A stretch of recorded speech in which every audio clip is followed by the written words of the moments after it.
Jeff, I thought I'd show you. I just finished up my latest piece. Wow. Wow. It's just beautiful, man. I love, hang on, let Thanks, me man. turn that off. Hey, hold that up, Corey. That's beautiful. Thank So you. this is the quadrants Yep. that you are carving into beautiful wood, and that looks like bird's eye maple, and inside is other beautiful woods. So this is actually mahogany, Wow. and then the centerpiece, the knot, is red heart, and a red heart inlay. Surrounding it is cocobolo, and then the arms is red heart inlay with black palm. Wow. Yeah. Well, aren't you something? Well, hey, everybody. Sorry I was a minute or two late here. I got caught in not being ready. I think Story of my that's an life. excuse, isn't it? Well, hey, Corey. Hey, everybody. Welcome to the Daily Evolver. Jeff Salzman here. And my guest today is Corey DeVos, who is an old friend and brother in the Integral Wars, starting probably in 2003. That's when I 2003. came Yep. online with the Integral Institute and all that. And you and I worked on the seminars together and, created ultimately what you have. It's turned into Integral Life, Integral Live, and you are the editor in chief there. And one of the, you know, big influencers in the integral world and becoming a voice in and of your own right with a new series of podcasts that you've been doing with all kinds of cool people, Yeah. actually. But what I like is that have some recurring themes and you're working with Ken Wilber. I mean, let's just pause there, Yeah. and in a bunch of other podcasts. And what I thought I ask you to do today is just give us a little bit of a tour of what you're up to these days, Yeah. in terms of what you're thinking and where you see what you're doing and what integral life is doing as interfacing with the integral world at large and your view of the integral world at large. Yeah. A couple small questions to start off with. Yeah. Yeah. Yeah, really. Yeah. So, I mean, just as a bit of background, you and I opened up by saying we've known each other a really long time. We both started in 2003. I mean, I just had my 17-year anniversary working with Ken and with Integral, first with Integral Institute, and then later became Integral Life. And man, it has been just such a rewarding path. And I just feel so blessed and so lucky and so fortunate to be able to grow up Integral. I mean, I started working with all of you guys when I was, 23, 24, and I look back at the person I was back then and I kind of cringe a little bit, but Yeah, don't we all? I'm trying to practice self-love and self-forgiveness and all that. Yeah. But it's just been such a long journey. And for the majority of my time here, I've really been working sort of behind the scenes. I used to always say things like, I don't like standing on stages. I like building stages for other people to stand on. And that's really been the focus of my work for the majority of the time that I've been here. So, people haven't really seen my face before, I probably a couple years ago, but I was always there. I did, I've done most of the writing that you find on the site is my writing over the last 17 years. All the imagery that you see, the website itself, I built the website itself, but all of this was being done really sort of behind the scenes. And in terms of my editorial job, basically what I was doing is I was just taking these dialogues and interviews that mostly Ken and some others were having, and they would just kind of get handed down the line to me, and I would do my work and edit them and make them look pretty and wrap some copy around it and send out a mailer, and that was sort of it, which was very, very rewarding. But I didn't have a lot of sort of ability to produce our content really from sort of the top down. And then in recent years, something started to come online where I began to, I think, assume more responsibility just for the seat that I find myself sitting in. In a lot of ways, I'm sort of the integral cockroach. I'm sort of last man standing. And I think there's a certain amount of duty and responsibility that actually comes with that. And so basically, in recent years, what I've really been trying to do is get a little bit more proactive with how we produce and curate our content. I started to notice that there were all sorts of conversations that were waiting to be had within the integral space, but just weren't happening. And I wanted to make them happen. And I had to sort of push through a lot, I think, in order to get myself into a place where I could feel comfortable sort of getting on camera and trying to direct these conversations in a particular direction. And my first big head start for that was actually working with you. I was your Paul Schaefer for a period of time Yeah, with the right on. Daily Evolver, Yeah, and that was huge for me. That sort of gave me sort of the kick in the ass that I needed to show up on camera and sort of coming up under your wing, which I really appreciated. And it yeah, just me started to too. kind of grow from there. Yeah, You know, it yeah, got to the point with Ken in particular where I was like, man, I have this really great relationship with Ken yeah, that's been forged over so many yes. years, and it Well, took and me. let me say that I appreciate what you're doing with Ken, because you're giving Ken a means to get his thinking about life as it's arising, you know, m- week by week, Mm, rather than, waiting for the next book. And, it's a wonderful way of getting a transmission from Ken in real yeah. time. Well, and one of the things with Ken too is, I often make the joke. There's a Carl Sagan quote that basically says, if you want to bake a pie, first you have to make a universe. And I think that, sort of a loop that Ken runs into is he constantly feels a need to create an entire universe before he can say anything at all. You Yeah, know what I mean? So that's why we hang out with Ken and we hear about grow up, wake up, clean up, show up. And it's like, Ken, I've been here 17 years. I know this stuff. I want to kind of dig right. down a little bit. But, Ken always feels the need to set the table before he can really, I think, start, commenting on things in a deeper and more interesting way. So what I try to do with the Ken show is really, create a space where I can sort of have a little bit more control over, I can't control what Ken's going to say, but I can sort of point his cannon in a certain direction and light the fuse and see what happens. And hopefully I'm able to sort of package questions for Ken in a way that he doesn't feel the need to sort of start at, square one and Right. create a universe. Yeah. So I try to pack in a lot of this stuff into, which Yeah. is, if people are ever wondering, that's why it takes me like a half hour to ask a question, because I'm trying to sort of head Ken off at the pass and be like, okay, you don't need to talk about that. You don't need to Right. talk about that. Here's Right. what I want you to talk Well, about. in a way, you're creating a sort of a state of things in order to direct Ken's canon, Right. and I appreciate it. Um, so yeah, so you're doing that. That's called the Ken Show. And what are you doing? One every. One every month, though. We're taking a little break right now because Ken recently had an accident, broken ankle, so Right. he's getting healed, taking care of Yes. himself. God bless you, Ken. Yeah, seriously. Yeah. So we're gonna take, probably a month or two off. But yeah, we're up to 60 hours of recorded content together. I mean, Yeah. you can press play and it would go for more than 2 days uninterrupted in order to Uh, listen to all the material, which is, and there's still so much ground yeah. that I want to cover with him. There's so many things we haven't talked about, subtle energies and shadow. And I mean, there's just any number of things that I really, really want to get his full download on. Yeah. And Ken, I mean, you don't have 20-minute conversations with the guy. You pull a string and he goes for 2, 3, sometimes 4 hours, Right. which is No, amazing. amazing. Amazing. And still and consistently. Yeah.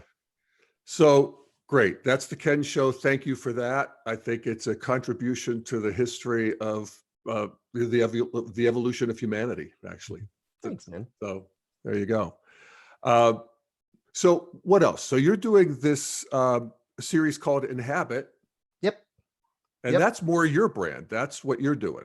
Yeah, that's actually it's interesting you mentioned that. So the Inhabit is a monthly show that I do with my really good friend Ryan Olkey. Make it available for free. And basically, yeah, it sort of is more my own show. You know, with all of my other shows, my job, my responsibility is to do the best I can to really shine a light on whoever it is I happen to be talking to. So usually that's Dr. Keith Witt, which I know you have ongoing Mhm. dialogues with him as well. Diane Musho Hamilton doing the Integral Justice Warrior series, Bina Sharma, you know, and all of these, you know, my job is again to really sort of facilitate a space for these guys, for their brilliance to really sort of, you know, come to the surface. And when it comes to my show with Inhabit, it's actually, it's one of the shows I look forward to the most each month because I don't know, it feels more relaxed. It's a little less like I need to shine a light somewhere. And Right. it's more like, hey, let's just sort of sit in the light together for an hour or so. And you know, it's the show that I prepare the least for. Yeah. Well, it's the Um, show where you're basically doing what you would do with Ryan Oakey anyway, yeah, because he's a good friend and you know, love talking about shit. yeah, that's right. And we just kind of hang out and we have fun. And Yeah. yeah, that's one of my most, you know, in a personal kind of way, that's definitely one of the most rewarding shows that I do. Yeah. Yeah. Uh, how do you get it done, Fuck, I don't Florian? know. I mean, really, doing the Daily Evolver. I do too much of it myself in terms of editing and all that sort of thing, writing this stuff, but you do too. Yeah. And, you know, what's up with that? You Do you know, I'm have help? I mean, are you no, working with people? no. I mean, you know, we've got a couple guys. We've got a guy in Russia, a really nice guy named Dima, who does a lot of our sort of social media marketing. So if you see the videos showing up on our YouTube channel with pretty pictures on it, that's all Dima. He's doing a great job running Facebook Mhm. ads and things like that. But no, when it comes to the, you know, the content, the production, the editing, the communications, the writing, the mailing, all of that is me. Mhm. Um, and in terms of how do I get it done, I honestly don't know. I'm really not being sort of like self-deprecating when I say I'm a really lazy person, and I am. I'm a tremendously lazy person. I would, you know, if I had the option between working hard and just sort of taking it easy, I'd much rather take it easy. So I don't exactly know how I get it all in. I just do. You know, and part of that is just because so much of my work has just become my lifestyle that Mhm. it doesn't feel like I have sort of on clock hours and off clock hours. It's just sort of every day I get to do my karma yoga, and every day part of that karma yoga is producing this stuff. Now, in terms of one secret that I might have that you don't, Jeff, is that my standards are probably somewhat lower in terms of how much editing I do to the videos. I don't leave much on the cutting room floor at all. I mean, Right. sometimes if I, you know, if I make myself cringe, maybe I'll edit that out. But Right. you know, when it comes to the other people talking, I really just tend to I'm a maximalist. Yeah. I want to hear everything that that person has to say, and then we can worry about maybe trimming this down into more bite size, you know, 15-minute, 30-minute, Mhm. whatever pieces later. But you know, when it comes to the Ken show, I leave very, very little on the cutting room floor, which obviously makes the editing process a lot faster. Yeah. And that's the aesthetic, I think, of the internet anyway, is Yeah. to just sort of let the cameras roll. Well, and And it was sort of the original aesthetic of Integral Naked back in the day, where yeah. these were, I mean, and the irony was, you know, back then those dialogues were far more edited and produced than anything we'd ever done, but it had the image, the sort of the aesthetic of like, these are just raw, off the cuff. You're listening in to Ken talking with his friends, and we, you know, that was sort of the vibe that it had, Right. and I kind of It wanted was. to continue that sort of that rawness. Yeah. So help me get my arms around integral life at this point and how you see it as part of the integral awakening and the integral media verse. Is there such a thing? Uh, Reflect on that, if you would. Well, I'll tell you one thing, the integral ecosystem in general has changed and shifted and transformed a lot over the last 17 years. And that's largely because, you know, back in the day, we were the only game in town, right? I mean, there was sort of one place to go, and that was Integral Institute. And then, due to a number of factors that we could probably spend the next 3 or 4 hours kind of reminiscing together about, but there were very basically what happened was I think people wanted to earn a living. They wanted to be able to, sort of etch out a real livelihood doing this. And, Integral was and remains a fairly deep but narrow niche, which means that the people who are into it are really, really passionately into it, but there's not a whole lot of them, at least Right. not yet, and I think that that has been steadily growing over the years. Um, so sort of the integral space itself has changed a lot. And I think about 10 years ago, it hit a really sort of entrepreneurial sort of inflection point where people just started, saying, I don't need to be part of sort of some central unit. I just want to find a way to bring this to the world in my own way, in my own voice, and really sort of get it out there. And that has actually been a real blessing for sort It's of, kind of the way evolution would do it, isn't it? yeah, funny that.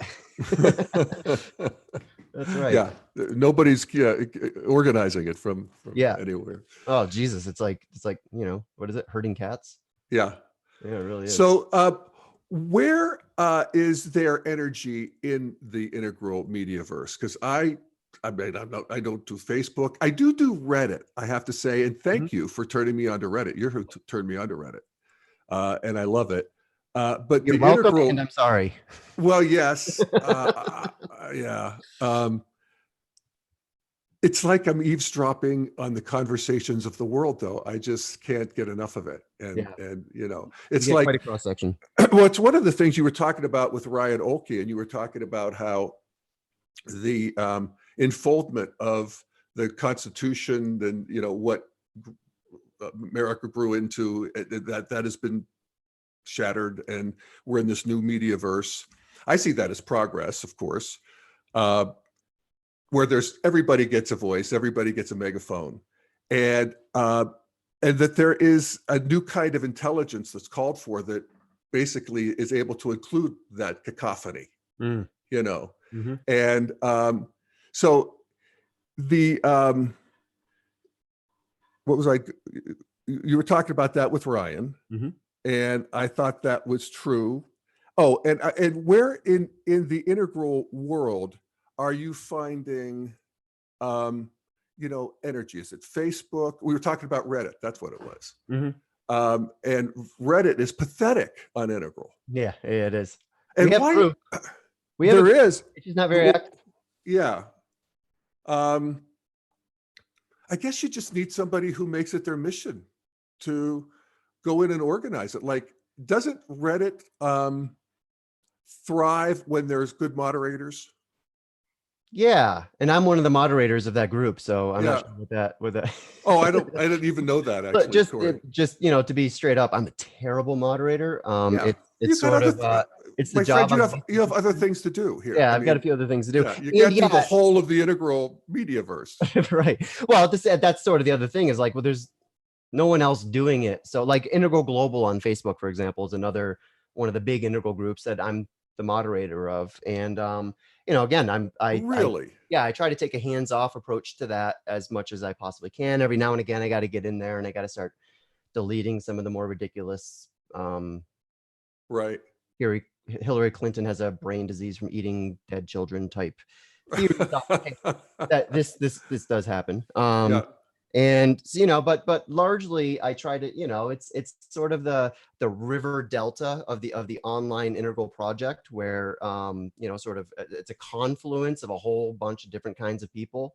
And as such, I think that group in particular can be a little bit looser. It's not like this intentional learning community. It's just sort of a hangout spot for integralists or for people who are Hmm. somewhat interested or mildly informed by integral, just a place to hang out. So that's one of the And that's happening. yeah, and And that's there's energy there. yeah, I'd Yeah. say so.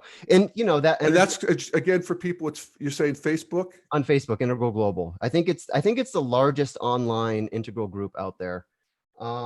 And then there's a lot of other sort of little subgroups. Now, all of this is kind of taking place on Facebook, just sort of by default, because Right. that is just where our mode of discourse is today. Yeah. Yeah. And I do not see that as an improvement. Really? No, I don't. I think that Facebook is ill-suited for the integral project, and we Really? have actually seen some of the ramifications of it. Yeah, I think it incentivizes division.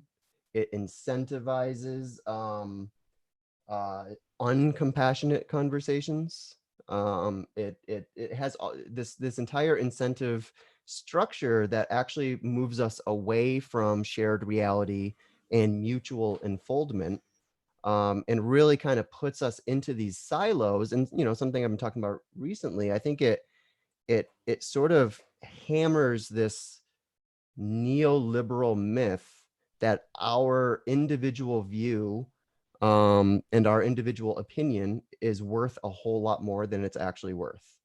And that's sort of this Warholian kind of effect that Facebook has had on us, where we no longer value expertise, we want to be the expertise. Or this idea of the 15 minutes of fame is just sort of gotten spread infinitely.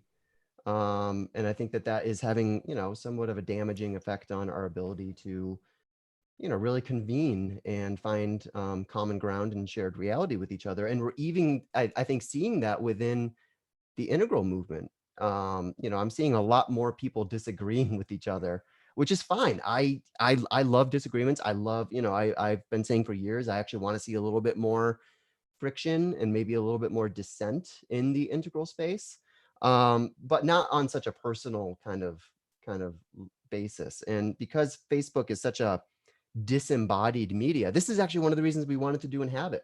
We wanted to sort of counter the disembodiment of the online social media space with something that was a little bit more intentionally embodied.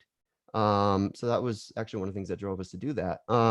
That said, Facebook has been a blessing, if only because it allows people to constellate themselves and find each other. And it's not the best space for this to happen on, the best platform for this to happen on, but at Hmm. least it's a platform and people are using it and they're finding each Yeah. other. That's great. What better platform might there be? Oh, geez. I don't know. I don't know. I mean, this has been a big question for me, sort of what comes after this, postmodern social media platform. I have a hard time envisioning it. To be completely honest. I know that it has to be a system that somehow finds a way to incentivize cohesion. So it has to sort of have a set of incentive structures built into it, almost a gamification of togetherness, where posts are not rewarded based on how controversial they are and how many sort of sniping comments, because that's kind of how the algorithm works on Facebook. The algorithm works by saying what is the most popular post, and the most popular posts are the ones that get the most comments, and the posts with the most comments are the ones with the most people arguing with each other. Right. So that tends to be what floats up in the feed, and again, that just creates this atmosphere of disruption. Not to mention the fact that when we're talking about sort of enfoldment and how important enfoldment is in general, Facebook is like the anti-enfoldment machine. You know what I mean? Where like I go through my Facebook feed and it's just like one irreconcilable truth after the other, and they just all kind of stream across each other. And there's not a sense of curation. There's not a sense of like how does all of this fit together in a more meaningful kind of way, which I think is sort of a need that integralists have that isn't really being sated by that platform. So in terms of what comes next, I don't know. It's kind of like porn. I can't describe it, but I'll probably know it when I see it. Yeah. You know? Yeah. Yeah. I mean, I see I'm not sure that there's an alternative to the fight, even the way we're having it, you know, because humanity's basically center of gravity 13, Yeah. junior high, Yeah, that's right. you know, even the intelligentsia has enough of their development at that stage that there's still shit to work out. Right. And so I guess I don't expect it to be otherwise. And I don't see it as something that has what was I seeing? Just how things have gone. The world's gone mad. It's like, well, relative to what? um, and that the worlds that were in the arena shouting, it's a little bit like doing voice dialogue Yeah. as a in your personal practice. Right. Every voice gets to be surfaced, and so good luck with that. But you got to. But what's called for is not a corralling of that. What's called for is an expanded consciousness that can include that. Yeah, and I think and I think what's being called for is an emergence from within that, right? So I Yeah, mean, Facebook is giving us all what Rob Smith likes to say, all the right contradictions, right? So we're sort of getting, right. we're feeling that friction. We're starting to feel, in our hearts and in our bodies even sometimes what the limitations of something like Facebook are, as opposed to, for example, these video conferences that we do on Zoom, where like, Jeff, I can look you in the eye. I can Yeah. see the reactions you make. I can Yes. see if I make a joke, if you laugh, or if it just Yes. kind of crashes, you know what I Yeah. mean? And that creates this real feedback loop and this real opportunity to create shared reality that you can't find on Facebook, because 98% of your communication is getting scrubbed Yes. away in a text Exactly. only basis. Yes. And I It, think that it, the point you made earlier is huge, because it really is all about moderation, because we could make the same claims about Reddit. Reddit is just a wide open, postmodern, anything says, anything goes kind of yeah. space.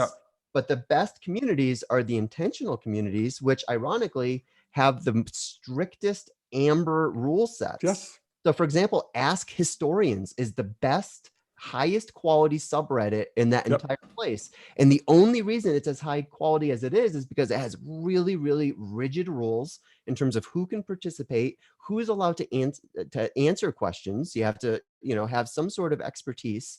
So they're doing a great job of combining sort of top-down curation of information with sort of this bottom-up emergence, Yes. which is, I think, something that the next social media platforms are gonna have to do. I totally agree with you, Corey, and I think that's a really good example.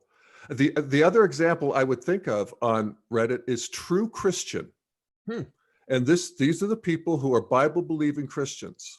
And you can read it, you can see what's going on, but you can't post if you are also a member of atheist Reddit subreddit, Right. because they don't want people who are even thinking like that. They Yeah. want people who are in there with their heart and soul. And it's wonderful to read. Yeah. Well, and they don't want They're bad faith. I mean, exactly. Yeah, exactly. So I love that actually.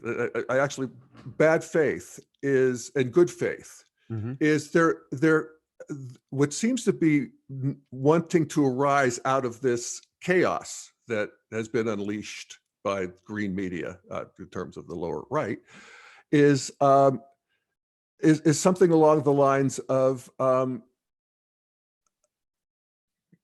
what were you just say, the moderation, Mhm. and somebody who is actually, I think of Reddit, they would have to be almost dedicating their life to it, Yeah. to an integral subreddit. And then that could be really good. And that's what's wanting to emerge is good faith communities. Yep.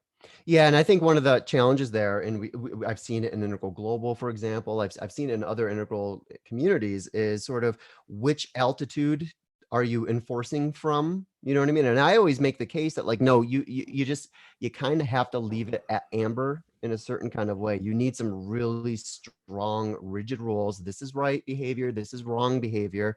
If you go on, if you pass this line, then there's clearly laid out consequences for that. Right. And I think what happens oftentimes is when it's like, oh, let's get together and sort of figure out what an integral community looks like, you get sort of all sorts of ideas from all sorts, integral, for example, one thing that comes up a lot is, integralists should be capable of talking about anything and everything. So therefore nothing is off limit. Well, what happens is places like Integral Global start to get dominated by a very small but very loud sort of portion of the integral community Yeah. who, for example, loves things like conspiracy theories and post them. And then, that ends up actually driving a lot of the more quieter integral people out of Right. the group, right? And then it damages sort of the discourse for everybody, Yeah.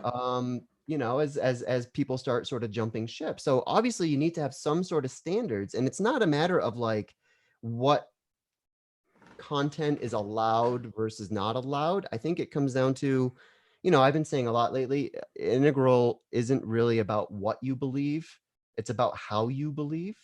And I think that integral groups can make space for any kinds of conversation, as long as that conversation, that sort of mode of discourse, is actually coming from a solid integral altitude. Yeah.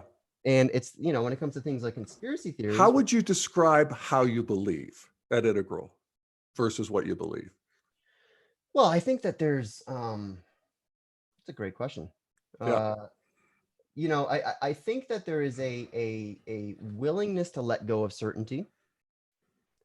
I think that there is in fact, an embrace of what is uncertain, but it's not a reckless embrace. It's not like, well, things are uncertain, so therefore I don't trust any Right. mainstream news, for example.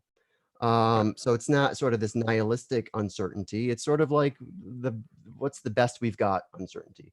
I think there's a capacity for us to look at our own unexamined biases and assumptions that actually form so much of our personal views. We have the ability, I think, in sort of more construct aware space, to actually look at our own conditioning and to understand how much of our own view is actually and our own values is purely an accident of birth. We happen to be born in this region as opposed to that region. So we, are able to, I think, take a more transparent look at sort of the substrate of our beliefs. Yeah. And I think that when it comes to, I keep on bringing up conspiracy theories because we are in 2020 and coronavirus pandemic, and just this stuff is coming through the woodwork. And I think it's fine to have those conversations, so long as you don't find yourself like trying to attach yourself to a particular narrative because it gives you that sense of comfort and Yeah. certainty that comes with really oversimplifying a massively complex set of affairs. Yeah. Well, I mean, I love what you just said, and I think it's a developmental move from uh, sort of being our perspective to seeing our perspectives, and just developing that witness consciousness that is part of the flavor of integral, where we Mm, can see ourselves, and then we have access to that great green realization that there is no it out there to know. There is a construction, an interpenetration, an arising of seer and seen. And I got to take it into account, the seer, right. and Yeah. really operationalize that. Yeah. So there's that. And then also you're doing that with all, this is the way I think about it, is I can't believe anything, not anything, but I'm far more suspicious of any news I hear at this point. I have to know where it's coming from. Yeah.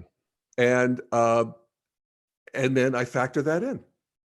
And then I will take this, wonderful integral assumption that we have, that everybody has a piece of the truth. Mhm. I'll try to find it and, you know, discard the rest and move on. And there's just basically a new consciousness that is more flexible and holds more and doesn't grip as tight Yeah.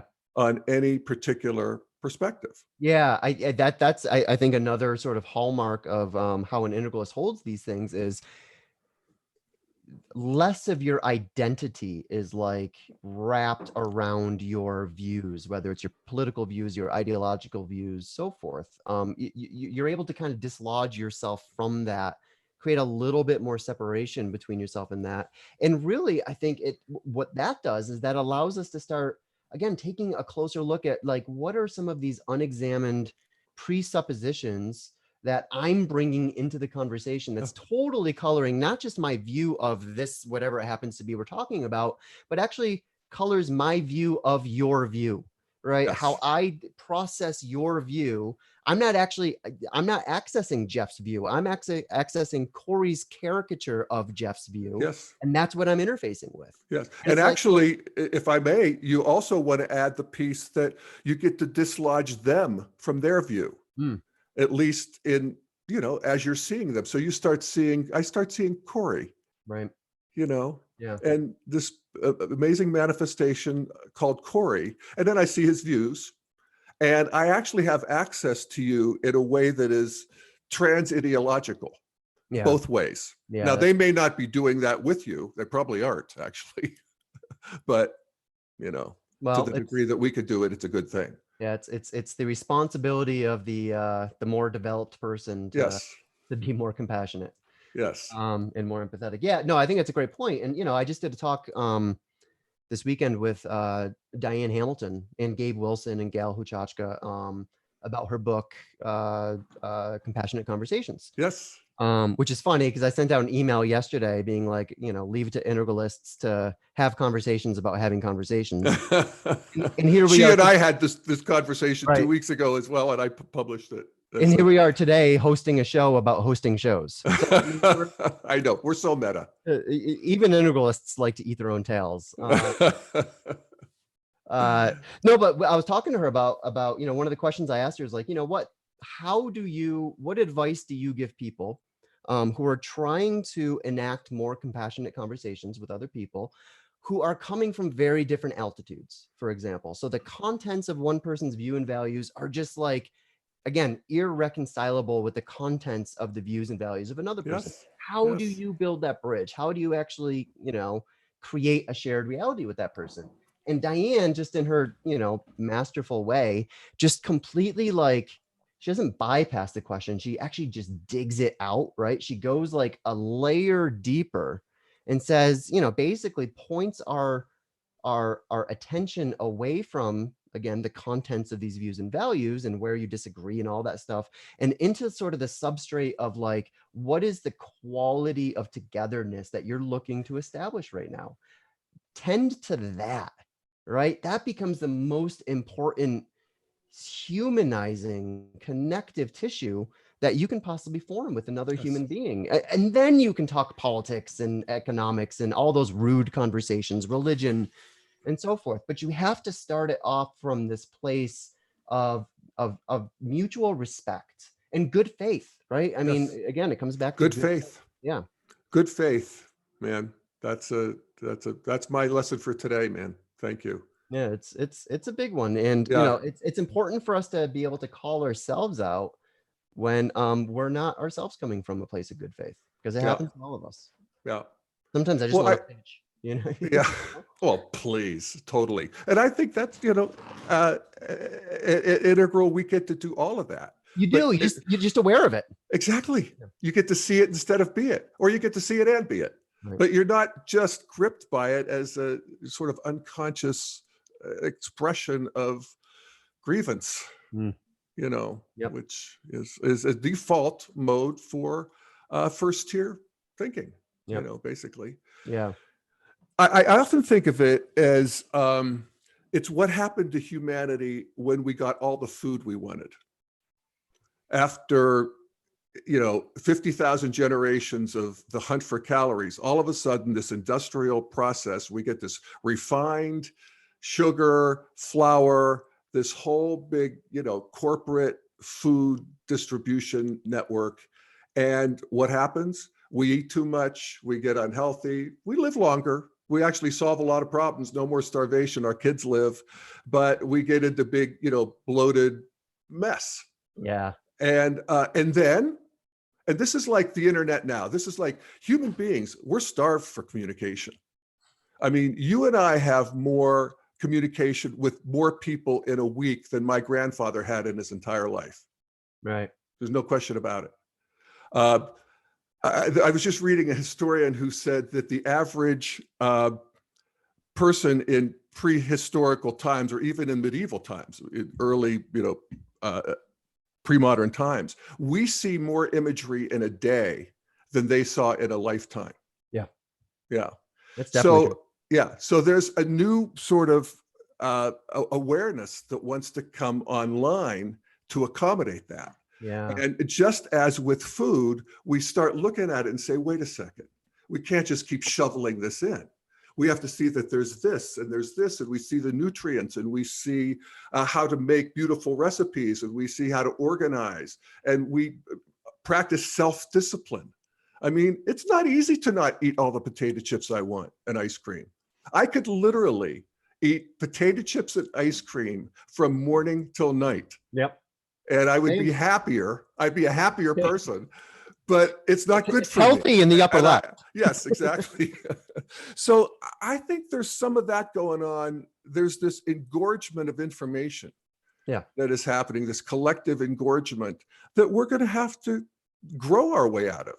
It's not fix in the classical way of fixing things. It is one of the major life conditions of our time, right alongside pandemics, right alongside climate change, right alongside all of these really big ticket items that integralists can easily point to, be like, no, these are the integral life conditions that are going to require integral solutions.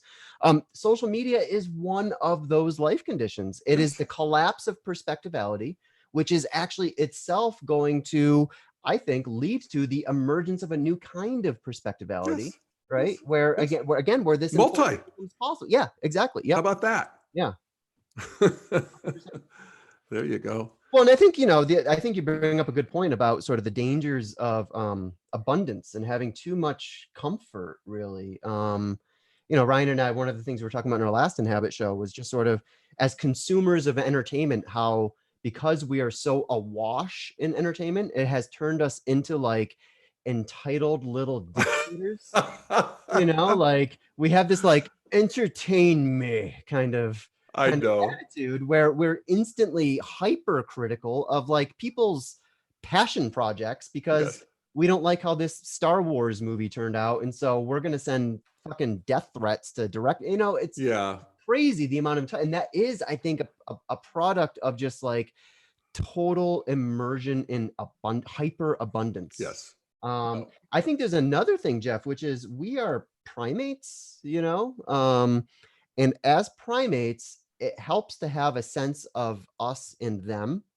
And I think that it's no accident that over the last really 10 years or so, we've been kind of tearing ourselves from the inside out, largely because we don't have any boogeymen outside of the country. So for, generations, we had, Nazis and communists and the Cold War and those damn Vietnamese. And then, even we had Saddam Hussein and Osama bin Laden. And then all of a sudden we elected a president who actually incorporated two of the names of our biggest boogeymen into his own name, right? Barack Hussein Obama. Barack Hussein Obama, who for the first year, everyone called him Barack Osama, just kind of accidentally, right? But to me, it was always interesting. It's like, wow, we're actually taking these archetypes and we're pulling them in and we're metabolizing. There just seemed to be some like shamanic shit going on with that. Yeah, right. And as a result, we don't have any boogeymen that we're pointing to. We're like Kim Jong, whatever. That's just not really a big threat. Small potatoes. I mean, so far. Yeah. So as a result, we tear ourselves apart, and we entered this like new level of partisan, just straight up hatred. Then you started seeing t-shirts like, I'd rather be a Russian than a Democrat, just like crazy us and theming sort of within our own national fabric. And we're paying the price for that, I think. Well, of course we are. And there's there's been price paying all along. If we look back at all of what you just said, we had the Nazis. I'll take this ahead of that. Right. I'll take this ahead of Vietnam. Yeah. But there's no good option. That's the other thing that I do think that integral, for me at least, I don't expect things to be going well. I just don't. Why would I? Not well, at least, and you said this in one of your conversations with Ryan, and I appreciated it, is that things are never going to go well compared to my ideas of how they should go. That's right. And that's, every first tier meme has an idea of the way things should go. And each one of us has our own particular recipe and flavor for how we think things should go. And it's not going to go that way. Right.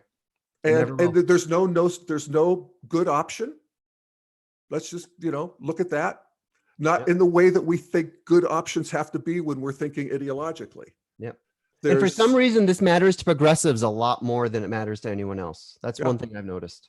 Say more about that. Well, it's sort of the old, idiom that progressives need to fall in love while conservatives fall in line. It's the reason why conservatives, evangelicals, for example, can get behind Trump and be like, no, we think this he's a horrible human being, terrible human being, but the Yeah. ends justify the means. Well, God sometimes We're going sends to horrible human beings to do his will. If you look at the Old Testament, That's right. particularly. That's right. So, the conservatives, I think, have do a much better job of keeping their eye on the ball when it comes to what's actually important, which is not the personality of your elected leader. It's actually which judges are they pushing through, who are they surrounding themselves with in their own administrative team?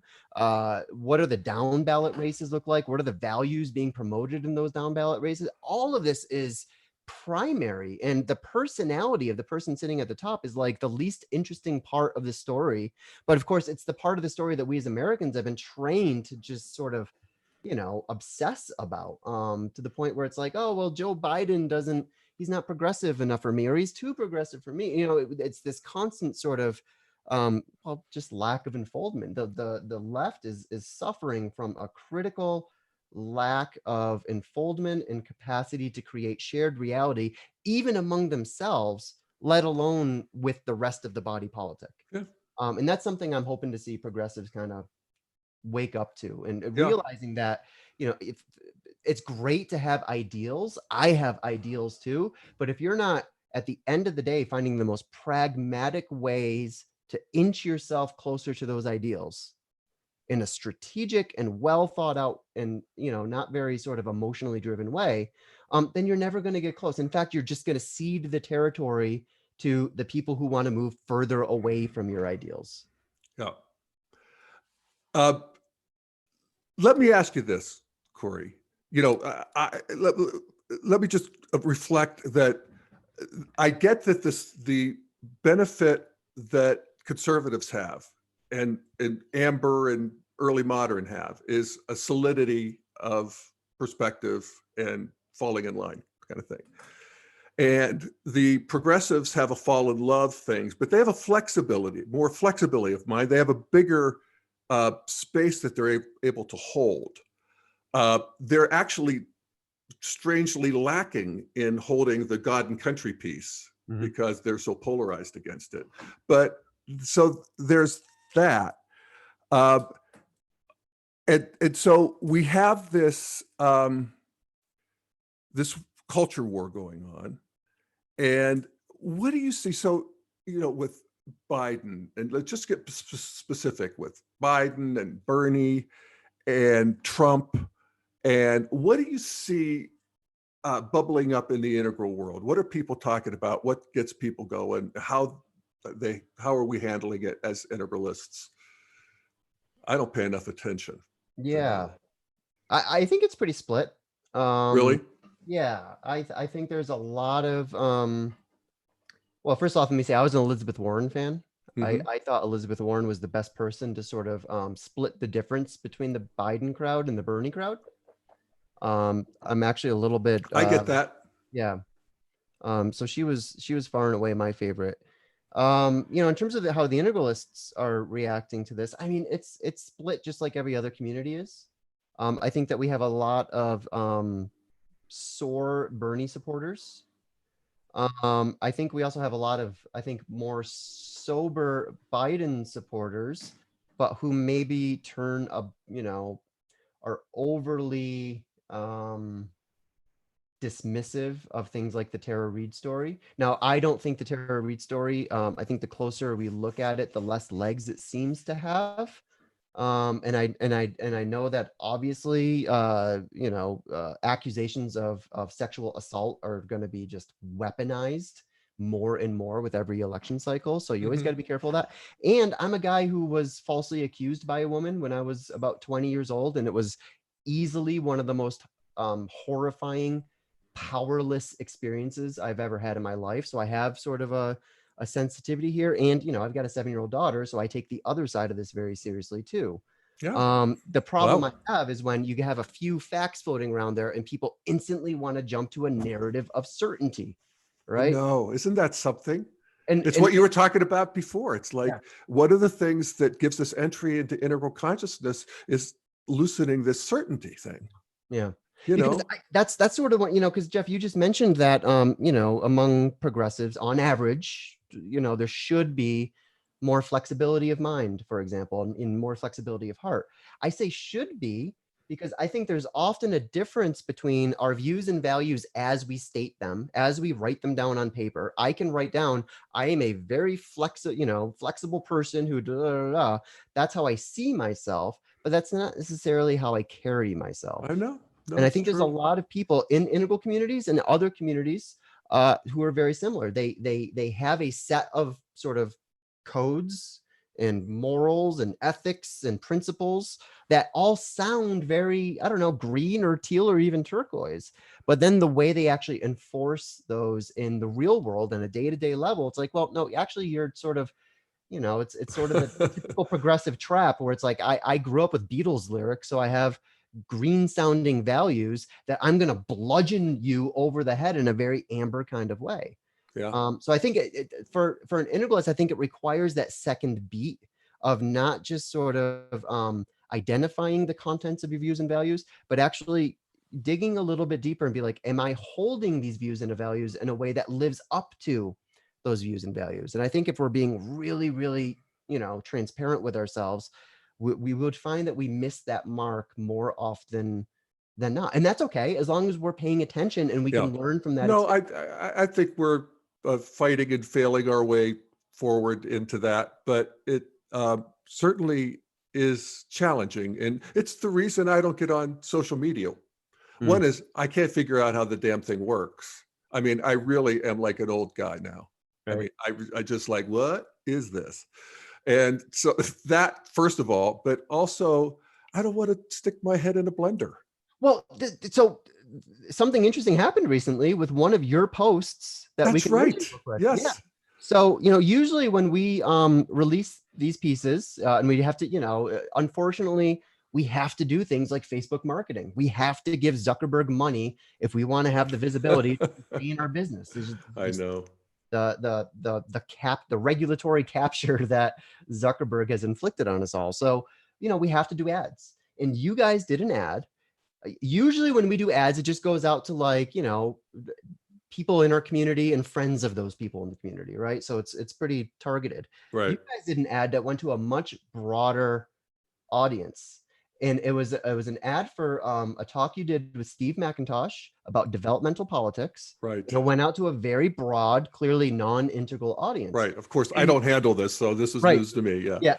Well, in the comment chain on this ad, it was like going to Politico or going to any sort of Ay, first ay, tier ay. news site where it was pure sniping. It was like MAGA heads versus the woke crowd versus, and Yeah.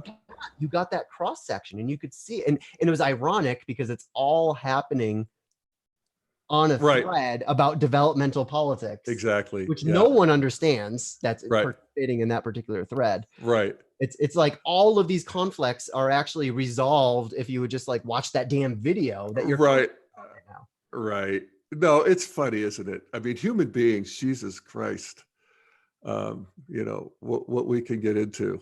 Well, especially when we're again just disembodied and when we don't see each other's face. Yeah. There are things that people have said to me on the internet that are so freaking hurtful that it's like, I know if I was standing in front of you, you would not be capable of saying that. You would Hmm. not be capable. But this total sort of distance and disembodiment that we have is just like, I can be the biggest asshole I want and no one's going to hold me accountable. Well, here's another way of looking at that. They were thinking it, even though they might not have said it to you to your face. It's a good point. So, welcome to the world of everybody's out there, and here we are. That's a good point. That's something I actually say a lot.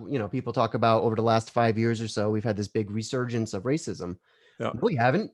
It's No, just come to the surface. We can actually see it now please. and do something. We've been Yes. in a racial Cold War for decades. Yes. Where it's Yes. like, I won't say that thing and you don't say this Yes. thing and we'll just kind of pretend to get along. No. So, Trump, to his credit, Yes. lanced that wound and Yes. now we're all just sitting in the ooze And Yes. that's a good thing. Yeah. That's a good thing. Yeah. It's not unlike growing up. Yeah.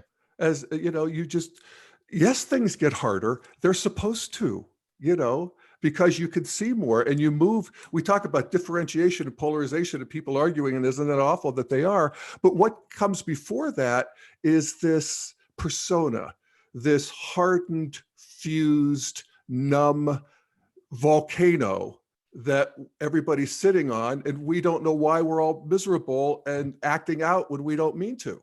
Right. So welcome to the world where all of a sudden we all are in an encounter group, a global encounter group. Jesus Christ, Corey, you expect me to voluntarily do that? Right. God bless you for doing it so I don't have to. But I think that's what's happening. Yeah. You No, I think know, that's a great point. and at some point you learn, you get less sensitive or more sensitive or all of those things. You just, because you get feedback and it's unfair, and you see that, God, this world is unfair, and people are, you know, coming from all kinds of motivations, dark and light, and eventually you grow. Right. You know, Yep. and we grow. That, and I think of, there was a time when I wanted to read the National Enquirer. I used to subscribe to it, and then it just got boring. Mm. And I'm now having that experience with the mainstream media. It's like MSNBC versus Fox. It's boring now. Yeah. I'm not learning anything. Right. And that's actually, I see that as a growth. And so where I'm actually getting the most input is just surfing around Reddit, Right. because I'm listening into the Muslims, and I'm listening into the people who are traveling, and I'm listening to everybody. Sexual problems, relationship problems, Yep. parenting, historians, Yeah, and it's religion. on Reddit. You know, what's interesting, Jeff, is one of the perspectival tools that I use is, you know, if you go into, for example, the politics subreddit and you read the top comments, I mean, 9 times out of 10, they're going to agree with your own, you know what I mean? Because it's Right. mostly progressive people Yeah, and all that's that. right. I always sort by controversial. So that I can see, and controversial doesn't mean the most downvoted. It actually means the posts that have the most upvotes and the most downvotes, the biggest Yeah. gap between upvotes and Interesting. downvotes. And that actually tends to like surface some really interesting fault lines in the conversation. Now, usually 9 times out of 10, I will continue to disagree with the other side of that fault line. I'm like, oh, you're coming at it in a very misinformed kind of way, and, you know, blah, blah, blah. But at least I know where those fault lines are being drawn, and where sort of the gaps between people continue to be, because you don't find those in the most upvoted comments. You find those in the ones that are more controversial. Yes. And that's been and I don't want all that interpreted for me by Joe Scarborough or Sean Hannity. Well, that's a nice thing about those comments. It allows you to falsify your own perspective. Yes, exactly. And I don't want my perspective unless I've actually been able to hear and repeat back to their satisfaction, their perspective. Yep. That's the basics of marriage counseling. Yeah. You know, when you have to repeat back to their satisfaction. And I think Reddit really, I love what you said about it exposes the fault line. And I'm going to have to start sorting by controversial, because fault lines are what I'm interested in now. Right. 100%. Yeah. Totally. Because then I can, you know, differentiation and integration. So, you know, that's the engine of evolution. We move from a fused state. We were unaware, unconscious incompetence. We didn't know, we were just miserable. And now we're surfacing and getting the voices out and differentiating, and it ain't pretty. Right. Well, and the one thing then we get to integrate. Yeah, and then we get to integrate. But here's the thing: in order to integrate, because there is, I think, one little step in there that I think often gets missed is, once we start getting bored with these things, right, which does happen, I think there's oftentimes a glibness that comes with that, where we start to, not all of us, but many people start to bring sort of a false equivalence, right, where they say, okay, well, this orange perspective is really kind of dumb, and this red perspective is really kind of dumb, and you're able to make those sort of calculations in your head. But when we talk about them, it's sort of like, well, here are the two sides of sort of the same coin. When it's not the same coin at all, it's like one side of a penny versus one side of a quarter. Hmm. You know what I mean? So I think that there's this need to, like when we want to sort of distance ourselves from some of these platforms, I think that's fine and can even be a healthy thing to do. I think we should avoid the temptation to be like, well, and I'm not saying this is what you were saying, Jeff, but Hmm. even in the expression of like, oh, Fox and MSNBC, Yeah. oh, I'm kind of Yeah. beyond both of them. Yeah. I am too. Hmm. And I think you'd probably agree with me. Fox and MSNBC are two. They handle their biases in two very, very, very different ways. Right. Where one is Fox is a little bit more unabashed about just being able to manufacture stories for you, whereas MSNBC, because they're at least minimally accountable at the orange altitude, there are structures in place that keep them a little bit more accountable. And Yeah. that's not to say they don't have their bias, and everyone has their bias. One of my favorite resources for this, Jeff, is Media Bias Fact Check. I run everything through Media Bias Fact Check. And Okay, what it great. does is it shows you a source and it rates on two scales how factual they are. Are they high factual or low factual? And how strong is their bias in which direction? Right. I'm okay with bias as long as it's high factual. Yeah.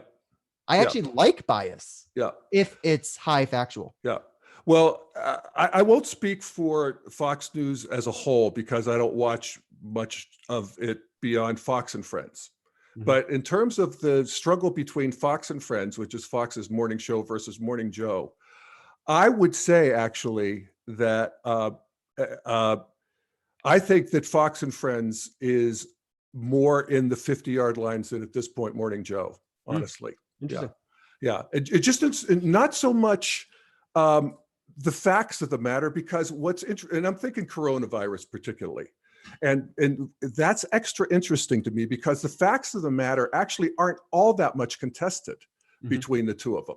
Everybody's social distancing on Fox. They're all talking about it. They're all for it. It's all, and I'm talking again, Fox and Friends. Uh, but the difference is the flavor of and the attitude of the coverage. And Fox and Friends has I sometimes think of it as the difference between false hope and false fear. Mm. And what Fox will be doing is they're going to be going to the labs and interviewing the doctors who aren't in distress. Mhm. But these are real things. They covered the Trump's visit to Honeywell, which if you read simply the left media version of that, he played the wrong song and he didn't wear a mask and what a big oaf he is. All of which is true. Mhm. But on Fox and Friends, they actually showed some of the people talking and the motorcade coming in and how the people were happy to see him and the positive things that Honeywell's doing. You don't get that at MSNBC. Right. Well, MSNBC keeps taking the bait. Oh They, my God. And they even my most liberal friends, I don't know about you, but my most liberal friends are just, even they're sick of it. I don't Yep. know. Yep. No, yeah, no, and I think all that's true. And and I think Fox actually has some legitimate journalists. Yeah. Um, But their but flavor what it's, I push against is this idea that like Rachel Maddow and Sean Hannity are like occupying the same two sides of the same coin. yeah. And that's something I don't buy. I, I don't either. That I know enough about both. I watch Rachel quite a bit, but Rachel is telling a story. I Oh mean, yeah, she's she is biased. telling a story from a progressive point of view. But it's high But fact. I always learn from her. I Mhm. mean, I feel like I'm always getting a history lesson or something. But I get where the story she's telling. Yeah. Sean Hannity he's a right fighter in the way that in a baiter, like Rush Limbaugh, it's a different ball game. I Yeah. totally agree with that. Yeah. Anyway, Yeah, I think Sean Hannity was more of a, if you remember the Keith Olbermann days of MSNBC, yeah, there he you was go. more of a Hannity character. Yeah, exactly. And there are some on the left like that. Michael Moore, Yeah. actually, who is, he's in the A little bit more arena. fact based. Yeah, Yeah, yeah. I guess I listen to them, and it's like, take to the streets, really? I don't know. Anyway, Jeff, there was one other thing I wanted to talk to you about yeah, today, cool, man. which is sort of the meta of hosting shows itself, and what a catalyst for talk about waking up, growing up, cleaning up, showing up. I mean, all four of those uh, are Right. really found, there are sort of the territory of doing shows like these. And I wanted to talk to you about just your experience of hosting shows, and maybe kind of compare notes with some of, because for me, again, I've been here for 17 years, and I've probably done the most growth of my life. There's a couple other, having a daughter helps with this too, but the most growth of my life has been doing these shows over the last 2 years. It's been like explosive in so many ways. And I think there's probably particular reasons for that. But I want to talk to you about that first, and just sort of, has your experience been similar? I know that you had more public speaking experience before you Right. started doing Daily Evolver, and even back in the day leading our seminars and things like that, which I'm sure was a talent that kind of rolled into hosting shows. But what has the experience been like for you? Well, it's my life. I mean, I can't imagine my life without it. I can't believe my luck that I get to do it and people actually tune in and listen. Mm. And so uh, I'm very grateful for the opportunity to do it. And I can't believe my luck that I get to do it exactly my way. Now, I don't even have to, I had the Integral Center for all those years. We did all of the stuff with Integral Institute, countless peop meetings with people flying in, and I worked with groups and crowds. And I always did that as sort of a necessary, I don't want to say necessary evil, but I never really particularly loved doing that. I liked doing the work, and I liked teaching and learning and that sort of thing from these amazing integral people. But I actually much prefer to just sit and pontificate. And it's like I'm a writer. I'm a thinker. I actually want to write my book, Hmm. and this is a way I'm doing it. It's through a series of podcasts, and more I'm interested in doing that than I am in even doing interviews with people. At this point, I'll tell you, I am not in the least bit interested in doing talks with people who aren't pretty deeply integrally informed. And uh, and that sounds arrogant and exclusionary, but I'm 66 years old. I don't want to have superficial conversations. Right. I want to have conversations with people. It's like if I were in a group of committed Jesus believing Christians, that's who I want to be talking to. You know what I mean? Yep. And so, that there is something about the integral space that, and we would see this in all of the conferences, all the meetings and seminars that we would do. When we have these groups of integral people, there is an X factor that arises out of that. That is, you can't get anywhere else. Right. And I want. Right. And I'm doing it this way. I love, like you said, I can actually see you and feel like we're connecting in a non-local space. Right. And I just talked to Ben Segante, who's running the Integral European Conference. And of course, they can't have it. It was supposed to be at the end of this month in Lake Baikal in Hungary. And they're going to do a virtual version of it. Hmm. And they've got all kinds of ideas for small groups and dancing and everything but the goulash in a way. And I'm very interested to see how these kinds of things continue to happen. And I love commenting on it Mm. and observing it. And I don't want to necessarily share my brush with other people as much as I used to. Right. I just don't. Right. Uh, and the nice thing is I don't have to worry about marketing and making money off of this, thank God, because it's hard to make money at this. You guys doing a subscription model, you're making that work, and hallelujah.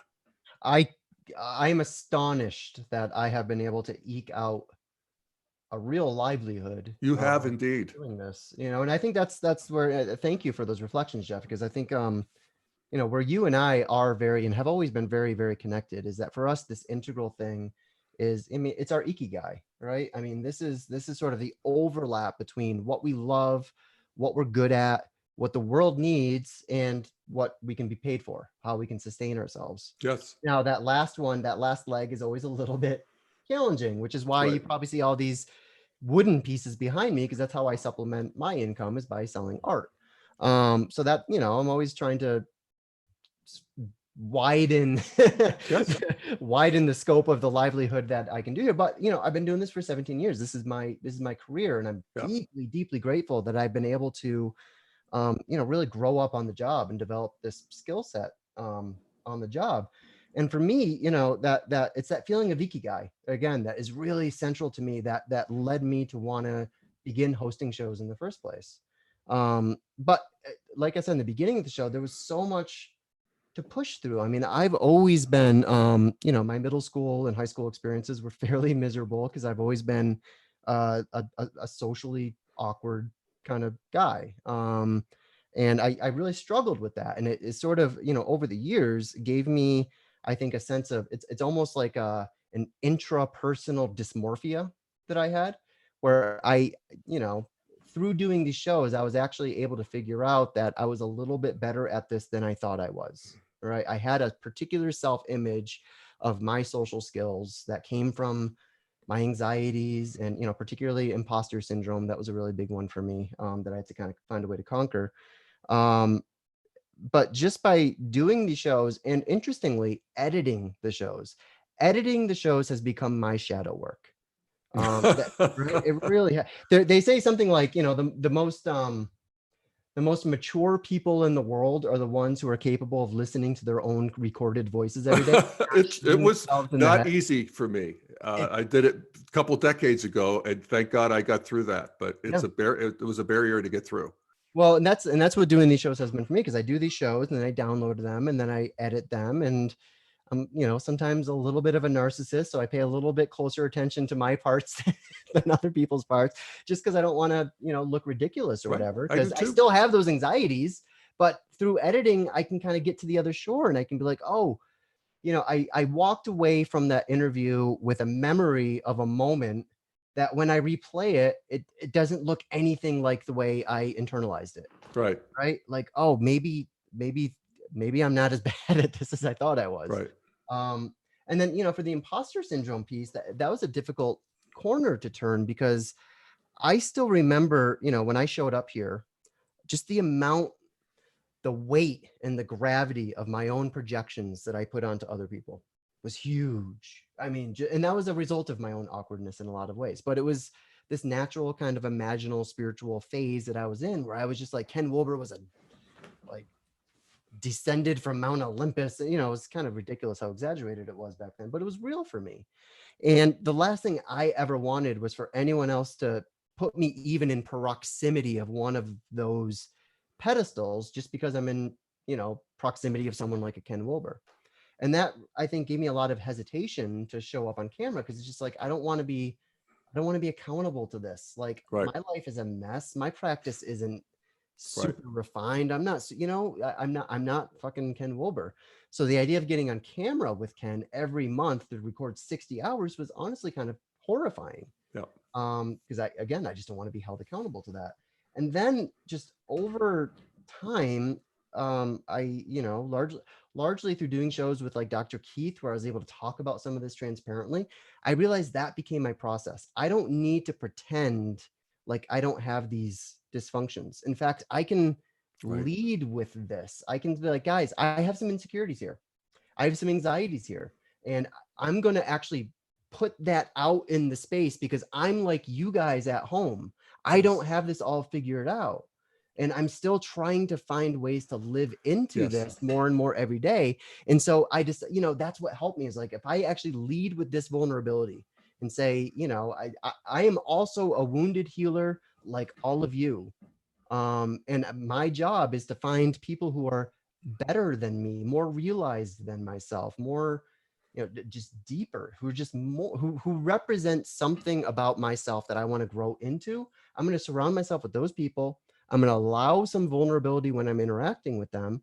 And that's going to allow me to ask them questions that are deeply authentic and really come from a deep-hearted space within me, because Right. this is important to me as I imagine it is to our audience.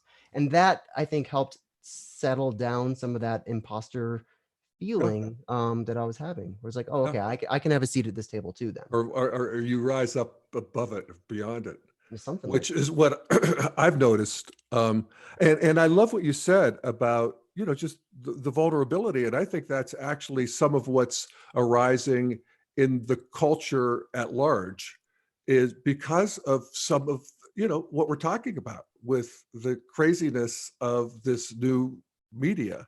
yeah. Is I sometimes think that our descendants,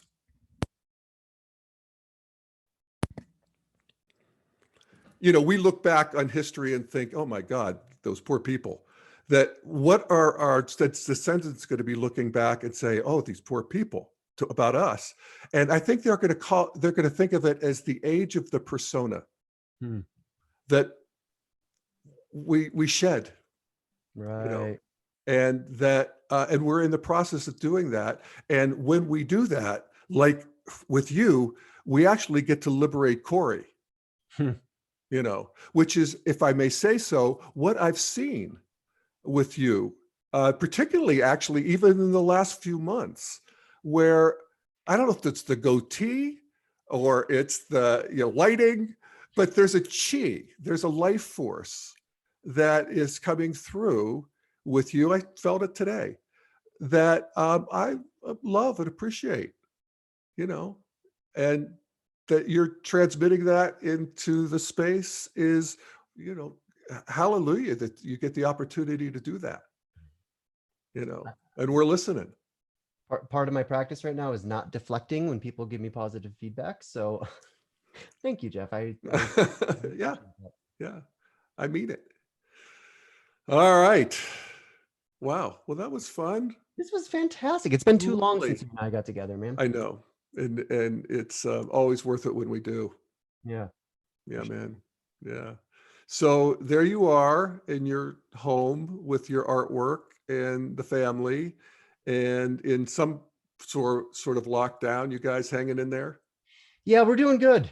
We're doing good. I mean, that's the plus of all the social anxiety that I've endured over the years, is like this ain't no thing. I'm very used to not leaving the house. I'm already accustomed to all of my uh interpersonal interactions being, taking place on Zoom. That's been the Yeah. case for me for a while now.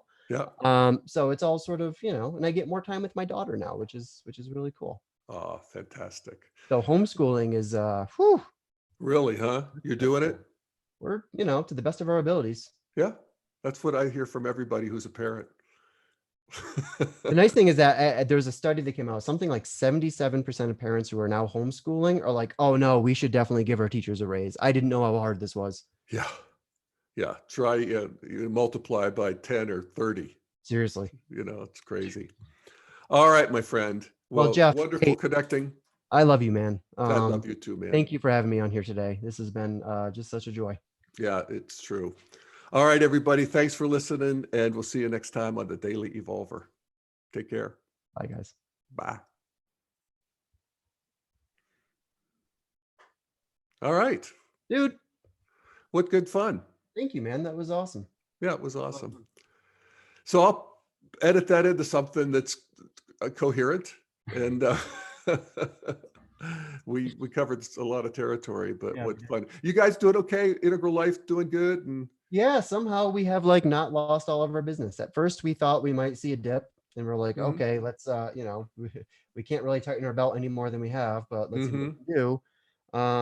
But that actually has caused us to, well, caused me to bring a whole bunch of shows looking at Corona mhm, into being, which people have responded really, really favorably to. So I think that that's, yeah, helped us kind of stay relevant with this. yeah, Which is another thing that I wanted to do with these shows in general, is just like Ken is very good at staying 50,000 feet above. And, I wanted to find a way to connect this more with people's daily lives and Yeah, what we're right talking on. about every day. And that seems to have been fruitful. So Yeah, that seems to have been helping us. yeah. I think it's exactly what we want.